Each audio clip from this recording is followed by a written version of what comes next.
کی گئی، لیکن وہ آئین اتنا ریزیلینٹ ہے کہ وہ بار بار جو ہے واپس آ جاتا ہے. چاہے وہ پہلے جب توڑنے کی کوشش کی گئی دیاولت کے ٹائم میں، تو اس کے بعد محترمہ بینظیر بھٹو صاحب کی صورت میں وہ سامنے آیا.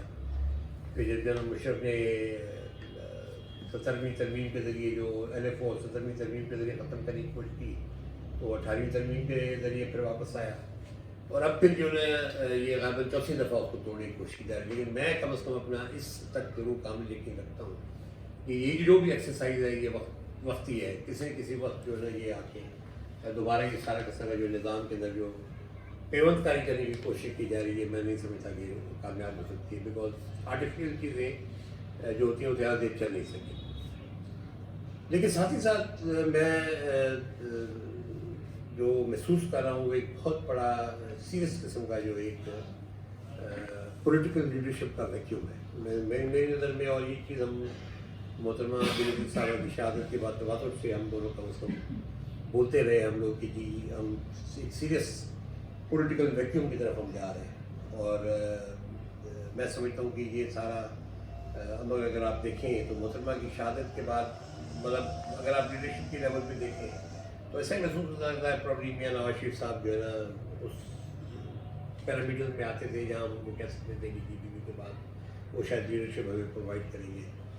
لیکن انفارچونیٹلی مجھے میاں صاحب بڑے گمسم لگے. یعنی بیوی کی شہادت کے بعد وہ بالکل کھوئے سے، اور لگتا ہے ایسا تھا کہ جی وہ پہلے ملٹری نے ان کو محترمہ کے مقابلے میں کھڑا کیا، اور پھر بعد میں وہ محترمہ کے ساتھ جو پولیٹیکل ساتھ تھا ان کا ایک چارٹ آف ڈیموکریسی کے ذریعے جس طرح چلے، تو اس کے اندر ایسا محسوس ہوا کہ اپنا میاں صاحب کی لیڈرشپ جو ہے نا وہ بیوی کے بعد ذرا یعنی ایک بڑی گمسم قسم کی لیڈرشپ تھی، جس کی وجہ سے اگر آپ دیکھیں وہ وزیر اعظم بھی بنے جا کے 2013 میں، لیکن پورے 2-3 سال مطلب ایٹ لیسٹ میں ان میں وہ جو کہتے ہوتی ہے نا ایک سیاسی لیڈر میں کوئی کرسپنس اور ایسی چیز کی جس سے کوئی لوگ اٹریکٹ ہو وہ نظر نہیں آ رہی تھی. اور اس کے بعد جس طرح کورٹس کے اندر ہوتا چلا ہے ان کو بھی روانہ کر دیا گیا.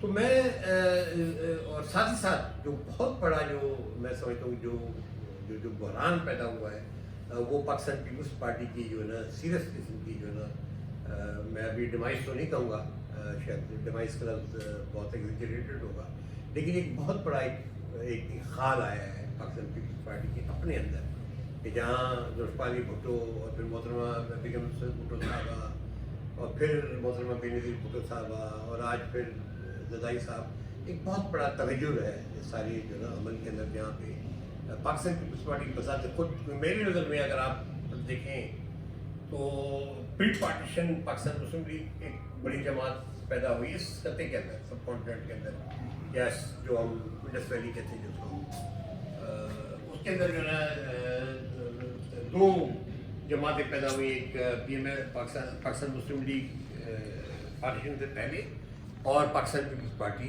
پارٹیشن کے بعد. اس کے علاوہ میں نہیں سمجھتا کہ کوئی جماعت اس لیول کی نیشنل لیول کی پاکستان میں بن سکی ہے. اور جتنی بھی باقی جماعتیں ہیں وہ ریجنل یا اپنے کانسٹیٹوئنسی بیسڈ یا اپنے علاقوں کے اندر تو لیکن سب کی اپیل ہے، سب مطلب میں احترام کرتا ہوں تمام لیڈرشپ کا. لیکن یہ کہ وہ جو ایک سسٹینیبل پولیٹیکل جماعت تھی اس کو بہت بڑا دھچکا لگا، جس کی وجہ سے یہ ویکیوم بڑھا. اور آج جب ہم کھڑے ہیں تو میں سمجھتا ہوں کہ پورا ٹوٹل لیڈرشپ کا ایک پولیٹیکل لیڈرشپ کا ایک ایسے لگ رہا ہے کہ پولیٹیکل لیڈرشپ بالکل ایسے ڈسٹروائے ہو گئی ہے. اور ہم جو ہے نا ایسے اس طرف جا رہے ہیں جہاں یہ ایک قصائی ڈیموکریسی جس کو کہتے ہیں نیم جمہوریت، آپ اس کا نام دے دیں کہ ایک نیم جمہوریت کی طرف جا رہے ہیں، جس کا الٹیمیٹلی آنے والے دنوں میں پاکستان کو شاید اتنا ہی شدید نقصان ہو جتنا پہلے ہماری جتنی بھی جو ڈکٹیٹوریل لیڈرشپس رہی ہیں جتنا پہلے آپ کو نقصان ہوا، شاید یہ بھی اتنا ہی نقصان پیدا کر کے جائیں اور پھر ایک دوبارہ پاکستان کی جو ایک ریکنسٹرکشن کا جو ماحول ہو اور زیادہ مشکل تر ہوتا چلا جائے. تو میں سمجھتا ہوں اس دفعہ جو غالباً جو مجھے نظر آ رہا ہے وہ یہ کہ شاید کہ یہ جو ایکسپیریمنٹ اب چل رہا ہے یہ ایکسپیریمنٹ کہ پاکستان کو بذات خود ایک نیشن کے یا ایک ملک کے نقصان پہنچائے. یہ ایک بڑی سیریس جو مجھے اس وقت ڈیولپمنٹ نظر آ رہی ہے. اس کی وجہ جیسا میں نے آپ کو کہا کہ سب سے پہلے تو جیسا میں نے آپ کو کہا کہ پولیٹیکل لیڈرشپ کا کرائسس محترمہ کی شہادت کے بعد، اور دوسرا ایک انسٹیٹیوشنل کرائسس ہے بڑا سیریس. آج پاکستان کی تو کوئی انسٹیٹیوشن ایگزسٹ نہیں کرتی. اگر آپ پارلیمنٹ کو مطلب 73 کا آئین کو میں اس لیے کہتا ہوں کہ ریزیلینٹ آئین میں نے اپنی جگہ کہا، لیکن 73 کا آئین بنیادی طور پر جو اس کے ٹرائکاٹومی آف پاورز جو دے رہا ہے کہ یہ کیئرنگ ایگزیکٹو، ایک یہ جو پارلیمنٹ کی سپریمیسی کی بات کرتے ہیں، پارلیمنٹ کوئی سپریم نہیں ہے، پارلیمنٹ سورن ہے اپنے رائٹ کے اندر. یہ جو اپنے رائٹ کے اندر سورن ہے، سپریمیسی آف پارلیمنٹ کوئی تصور نہیں ہے ہمارے آئین کے اندر. ایک سورن پارلیمنٹ جو اپنے لا بنا سکتی ہے، اپنے قانون بنا سکتی ہے، لیکن اس قانون کی تو کوئی بیسس ہونی چاہیے. ایک انڈیپینڈنٹ جوڈیشری، جیسے میں کہا کیئرنگ ایگزیکٹو، جو کہ عوام کے لیے کوئی بہتر صورتحال پیدا کرے، اپنا سورن پارلیمنٹ جو اپنے ڈومین میں لیجسلیشن کر سکے، اور پھر ایک انڈیپینڈنٹ جوڈیشری جو کہ اوورسی کر سکے ایگزیکٹو کو اور کے ایکشنز کو، کہ جی عوام کے ساتھ زیادتی تو نہیں ہو رہی. لیکن ہم آج بڑے بھی بڑھنا انداز میں ہم نے اپنی تمام انسٹیٹیوشن کو تباہی کر دی. آج ایگزیکٹو کوئی ڈلیور نہیں کر رہی. اور ایگزیکٹو یہ نہیں ہوتا صرف وزیر اعظم، ایگزیکٹو وہ تھانے میں بیٹھا وہ لوگ منشی جنگ کے ہوتا ہے، وہ بھی ایگزیکٹو کا حصہ ہے. کیسے چھوٹ جائے وہ بھی ایگزیکٹو کا حصہ ہے. اس طرح اگر آپ لے لیں ڈی سی جو ہے وہ ایس پی جو ہے وہ ایگزیکٹو کا، سیکرٹری تک آپ چلے گئے وہ سارا ایگزیکٹو کا حصہ ہے. ٹھیک ہے، ان کو کور یقیناً پولیٹیکل گورنمنٹس دیتی ہیں، لیکن بنیادی طور پہ تو ایگزیکٹو یہ سارا. آج مجھے پتا ہے کہ ایگزیکٹو پاکستان کے اندر کیا ڈلیور کر رہی ہے کسی عام آدمی کے. اب پرائس کنٹرول، ایک زمانے میں پرائس کنٹرول کمیٹیز ہوا کرتی تھی، آج کدھر ہوں پرائس کنٹرول کمیٹیز. آج جو ایک چھڑوا قسم کی جو نا جو ایک سچویشن ہے جس میں جو بندہ چاہتا ہے وہ جاتا ہے، اور آج ٹماٹر کے ریٹ 100 روپے ہوں گے تو کل 500 ہو جائیں گے، کوئی پوچھنے والا نہیں. آج چینی کا ریٹ جو ہے نا وہ 100 روپے ہے تو کل وہ 200 روپے ہوگا، کوئی پوچھنے والا نہیں. آج لالسنس کی جو آپ دیکھیں، چاہے صوبائی حوالے سے بھی اگر ہم دیکھیں، سندھ کے اندر جو آج سیریس قسم کا جو کرائسس جو آپ کو نظر آ رہا ہے، بحران جو نظر آ رہا ہے لالسنس کے حوالے سے، کرپشن کے حوالے سے، مطلب آج تو IMF ہی چیخ پڑا ہے کہ جی کدھر ہم جا رہے ہیں. گورننس آپ کی ختم ہو چکی ہے. اس سے جب پارلیمنٹ کی طرف جاتے ہیں تو مطلب مجھے تو نہیں سمجھ آ رہی کہ یہ پارلیمنٹ یہ جو لاز بنا رہی ہے، مطلب کوئی تو اس کے بیسس ہونی چاہیے نا. مطلب فیڈرل کانسٹیٹیوشن کورٹ، ہاں جی کہتے ہیں چارٹر آف ڈیموکریسی کے ساتھ، چارٹر آف ڈیموکریسی میں تو 24 اور کلازز بھی ہیں، ان کو تو آپ دیکھ نہیں رہے. بٹ چارٹر آف ڈیموکریسی بنیادی طور پہ جو کیونکہ میں مطلب بہت زیادہ دعویٰ نہیں کروں کیونکہ چند بنانے والوں میں سے ہم لوگ ایک ہیں، تو چارٹر آف ڈیموکریسی تو فوج کو پاکستان کی سیاست سے نکالنے کا ایک عمل تھا، ایک چارٹر تھا. جی میں اس پر آ رہا ہوں. مطلب جو بھی کہا جا رہا ہے، میں چلے میں نام لوں، مطلب حالانکہ میں نہیں ان کو بیچارے کو ڈرائیو کرنا چاہتا، بلاول صاحب کو، میں اس کو ڈرائیو نہیں کرنا چاہتا ان کو. لیکن یہ کہ بجائے تو جب آپ چارٹر آف ڈیموکریسی میں کہتے ہیں کہ فیڈرل کانسٹیٹیوشن کورٹ کا چارٹر آف ڈیموکریسی کا حصہ ہے، تو وہی چارٹر آف ڈیموکریسی کے اندر تو جو بنیاد تھی اس کی تو یہ تھی کہ جی ہم نے اپنے جو ملٹری کو پاکستان کی پالیٹکس سے باہر کرنا ہے، انٹیلیجنس ایجنسی کو پالیٹکس سے باہر کرنا ہے. تو وہ تو آپ کام کر نہیں رہے. وہ تو آپ ان کو اور انگریز صاحب نے دیکھیے 243 کے ذریعے آپ نے جو نا پورا کا پورا اسٹرکچر ہی چینج کرا. اسی طرح اپنا یعنی بیسک کانسٹیٹیوشن کا جو ڈاکٹرین ہوتا ہے، جس کے اندر ہم بیسک اسٹرکچر کہتے ہیں کانسٹیٹیوشن کا، آج بیسک اسٹرکچر آف کانسٹیٹیوشن کو تو آپ بالکل نوٹ کرتے ہیں. جوڈیشری مطلب آج جو میں یعنی سمجھتا ہوں کہ بھائی یہ تو ایک ٹرنکیٹڈ قسم کی جوڈیشری ہے، اس کے اندر آپ کس سے کیا توقع رکھ سکتے ہیں کہ یہ کیا آپ ڈلیور کرے گی، چاہے کانسٹیٹیوشن کورٹ کی صورت میں ہو. آج تو ہمیں یہ بھی نہیں پتا کہ جی سپریم کورٹ کا چیف جسٹس کون ہے، جس ادارے کا کوئی سربراہ ہی نہ ہو، ادارہ کہاں چلے گا.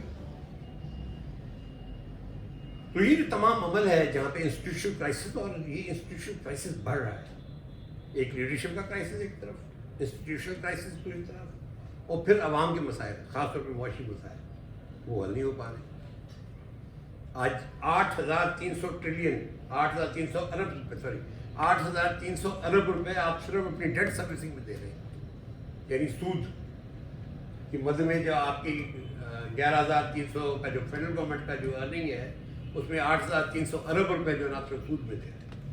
پہلے ہم کے زمانے کہتے ہیں کہ فوج بہت زیادہ پیسے دے رہی ہے, آج تو آپ سود میں اس سے کہیں زیادہ پیسے دے رہے ہیں. تو یہ قرضے کس سے ایکومولیٹ ہوئے؟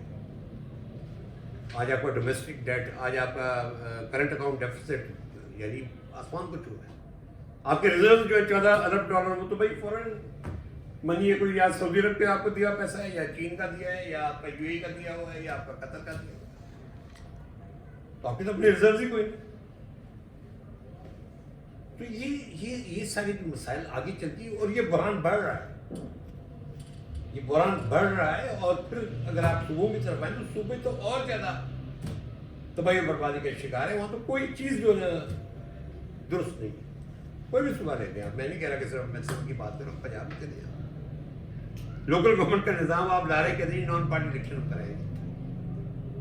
ہاں, آج کل میں اپنے جو 140A کا جو ذکر آج کل بہت ہو رہا ہے, لوکل گورنمنٹ پہلی دفعہ جب آپ 18ویں ترمیم کی بات کر رہے ہیں تو 18ویں ترمیم کو اس اختیار فیڈریشن سے لے کر صوبوں کو دینے کی بات نہیں تھی. وہ ایک ڈیولیوشن کا کانسیپٹ تھا جو کہ محترمہ بینظیر بھٹو صاحب کے ٹائم میں اگر آپ یاد ہوگا تو ہم نے ایک لوکل گورنمنٹ کا پورا اسٹرکچر جو اپنا جسٹس ڈور اسٹیپ کے نام سے ہم دیا تھا. یہ تو پورا ایک نظام تھا جس کے تحت ڈیولیوشن جو ہے اختیارات مرکز سے صوبوں کو جانے تھے, اور صوبوں سے پھر لوکل گورنمنٹ کو جانے تھے. وہ تو صوبے سب کچھ لے کے اپنے پاس بیٹھ گئے کہ کام کیا جائے, اور پھر ڈیسیژن صوبوں کے اندر ہے, اور صوبوں کے اندر جو کرپشن کا عالم ہے سب میں, چاہے پنجاب ہو, چاہے سندھ ہو, چاہے کے پی ہو, چاہے بلوچستان ہو, کوئی روک ٹوک کوئی. تو آرٹیکل 140 پہلی دفعہ 18ویں ترمیم میں ہم نے اس کو کانسٹیٹیوشن کے اندر لوکل گورنمنٹ سسٹم کو پروٹیکشن دی. 18ویں ترمیم تو یہ تھی. تو جو 18ویں ترمیم کی بات کرتے ہیں کہ ہم نے 18ویں ترمیم کو ریورس نہیں ہونے دینا, تو وہ تو سب سے پہلے تو اس کی کانسیپٹ کو تو سمجھے کہ جی یہ اختیارات مرکز سے صوبوں کو آنے تھے, صوبوں سے بھی لوکل گورنمنٹ کو جانے تھے. 140A کا کانسیپٹ ہی آپ نے جو ہے اس کو چھوڑ دیا. تو یہ ساری چیزیں جو جس طرح جا رہی ہیں, جس طرح میں آپ کو کہہ رہا ہوں, ایک سیریس قسم کا لیڈرشپ کرائسس, ایک سیریس قسم کا انسٹیٹیوشن کرائسس, ایک سیریس قسم کا فائنینشیل کرائسس. یہ تو ایسی جو ہے نا وہ جو کیا کہتے ہیں نا کہ ایسی پوریج ہے جو تو سوائے ڈسٹرکشن کے اور کچھ ہمیں نہیں آگے چلتی. جب تک ہم اس چیز کو دوبارہ ریورس نہیں کرتے, اور پھر معذرت کے ساتھ آج سب سے بڑی بات جو ہے کہ پولیٹیکل پارٹیز بریفٹ ہیں. آج پولیٹیکل پارٹیوں کو پولیٹیکل ورکر ہی کوئی نہیں. مطلب ہم نے جو دور دیکھے سب تمام جماعتیں جو تھیں ان کے بعد پولیٹیکل ورکرس تھے, جب آپ بات کرتے ہیں وہاں سے شروع کرتے ہیں تو جہاں ذوالفقار بھٹو تھے وہاں خان عبدالولی خان تھے, ہم ان سے اختلاف رکھ سکتے ہیں.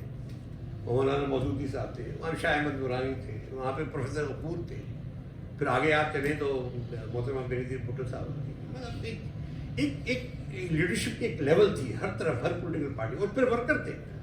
آج آپ پولیٹیکل ورکر کا مجھے آپ بتائیں کہ کسی جماعت کے اندر کوئی کلیئر کر سکتے ہیں کہ میں ایک جینیون پولیٹیکل ورکر ہوں. وہاں تو ساری کی ساری تو صرف جو ہے وہ ٹھیکیداروں کا کھیل ہے. اب سیاسی ورکر کوئی نہیں, ٹھیکیداری ہے ساری. اور اس کو دیکھتے دیکھتے جو جینیون پولیٹیکل ورکر تھا وہ بھی بیچارہ کہتا ہے جب اوپر جب سب خراب ہے تو میں پھر کیوں پیچھے رہوں. تو اس میں سارے میں بس مکمل کر رہا ہوں, پھر پوائنٹ لائن تھوڑا بہت بولیں گے, پھر ہم اوپن کر دیں گے. میں یہ کہوں کہ یہ ساری چیز جو ہے جہاں پہ اپنا سیاسی پارٹیوں کی ڈیمائز ہو چکی ہے, وہ خاندانی وراثتیں بن چکی ہے, جہاں انسٹیٹیوشنس تباہ و بربادی کے شکار ہیں, جہاں پہ پولیٹیکل لیڈرشپ کا ایک کرائسس ہے, اور جہاں پہ ایک سیریس قسم کا فائنینشیل کرائسس ہے جس کو ہم اب تک انڈرسٹینڈ ہی نہیں کر پا رہے. ہم نے کہا کہ SIFC جو ہے نا وہ دے گی بڑی, کہ آج SIFC میں سب کو بڑا کنڈیشن. تو آپ دیکھیں جن کے پروردہ آپ ہیں آئمر سب سے پہلے وہ پوچھ رہے ہیں جی ہمیں تو یہ بتائیں نا کہ SIFC کر کیا رہی ہے. تو ویری انفارچونیٹ سچویشن ہے. اس سے نکلنے کے لیے آنیسٹی کے ساتھ جب مجھ سے کوئی سوال پہلی دفعہ, میں حقیقت آپ بتاؤں 2024 کی الیکشن نے مجھے جتنا مایوس کیا آج سے پہلے میں کبھی مایوس نہیں ہوتا.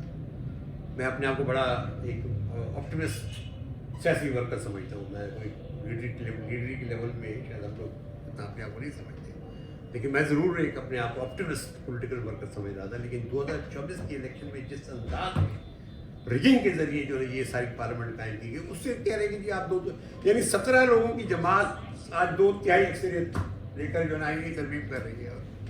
یعنی اس سے بڑا مذاق کیا ہو سکتا ہے پاکستان کی ہسٹری میں؟ ویسے تو یہ سائٹی, لیکن آج آنیسٹلی آج میں جب مجھ سے پوچھوں تو میں شاید آپ سے پوچھوں گا یار اس کا حل کیا ہے. میرے پاس ہے.